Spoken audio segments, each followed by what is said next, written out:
धनेगांव पर वाक़ शिवाजी महाराज मुजस्समे के हाथी की ऊंचाई ज्यादा हो जाने से गुजरने वाली गाड़ियों को परेशानियों का सामना करना पड़ रहा था। सामने से आने वाली गाड़ी नजर न आने से अक्सर हादसा भी रोनुमा हो रहे थे। ऐसे में जिला परिषद रुकन मनोहर पाटिल शिंदे ने मुजस्समे के हाथी की ऊंचाई को कम कर दिया, जिससे अब हादसों में कमी का इम्कान जताया जा रहा है।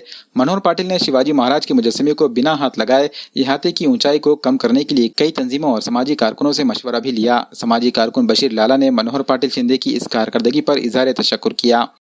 93 में स्थापना करने वाला भी मैं हूँ। यहाँ छत्रपति शिवाजी महाराज चौक बनाने में मेरा और मेरा भाई यहाँ का माधव पटेल बोल के है, हमने दोनों ने ये स्थापना करे। स्थापना करने के बाद आज तक उसको देखरेख भी हम ही करे और हमारा एक कुछ गलत निर्णय हो गया। सबके कोई राय लेने के वजह से थोड़ी हाइट बढ़ गई थी।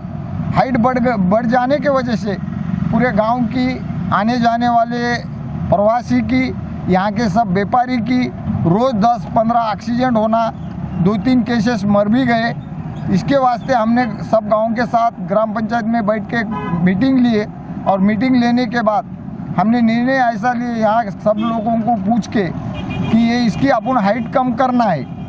छत्रपति शिवाजी महाराज चौक को हाथ ना लगा के उसकी खाली 1.5 फुट हम हाइट कम करें और इसके बाद बाकी जो भी डेवलप है वहाँ का लेवल करके और लोगों के एक्सीडेंट अभी यहाँ से नहीं होना, ये हमारे मन में था। और जो एक्सीडेंट हो गए उसको तो टाल नहीं सकते, लेकिन आगे नहीं होना बोल के हमने हाइट कम करे। इसके वास्ते अभी एक्सीडेंट नहीं होना, ऊपर वाले को यही हम दुआ करेंगे। ये जो लातुरपाटा गोले की जो हाइट थी उसके वजह से शहर वासियों को, ज़िले वासियों को आने जाने के लिए त्रास हो रहा था और सभी टू व्हीलर्स वालों को तकलीफ हो रही थी। अगर उधर से टू व्हीलर्स आ रही तो इधर की टू व्हीलर्स को नहीं दिख रहा था, या उधर की गाड़ी वाले को इधर के टू व्हीलर्स को गाड़ी नहीं दिख रही थी। उसकी वजह से यहाँ पे अपघात, हर दिन अपघात हो रहे थे। और यहाँ के प्रॉपर के भी लोग बहुत परेशान थे। ये हाइट ज़्यादा होने की वजह से सब ये मांग कर रहे थे कि इसकी हाइट कम होना चाहिए और प्रशासन से भी ये लोगों ने इससे पहले अपील की मगर कोई काम नहीं किए। मगर यहाँ पे जिला परिषद सदस्य शिंदे पाटिल साहब ने यहाँ खुद ठहर के उसकी हाइट कम किए और सभी लोगों को राहत देने का काम किया।